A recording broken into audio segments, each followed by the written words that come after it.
This is the Lone Crater YouTube. We hope this video helps. You start by signing into the Google Drive account that will host the photos.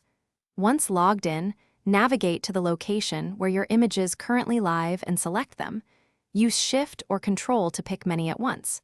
Make sure you're on a stable Wi-Fi connection and that your device has enough battery and drive storage.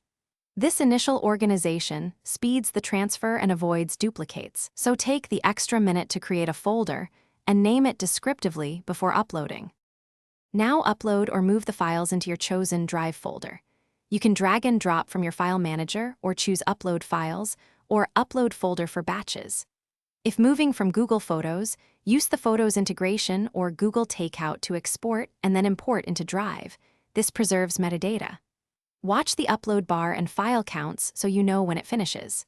If your connection hiccups, pause and resume or use a wired connection. This prevents partial files and speeds completion.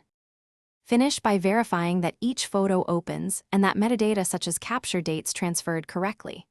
Once confirmed, set sharing permissions for the folder or individual files, choose Viewer, Commenter, or Editor depending on needs, and copy the share link when required. If something goes wrong, first retry the upload, then clear your browser cache or use the Drive desktop app to sync large batches reliably. If duplicates appear, delete extras and enable Drive's version history. Thanks for watching. Consider subscribing if we helped you.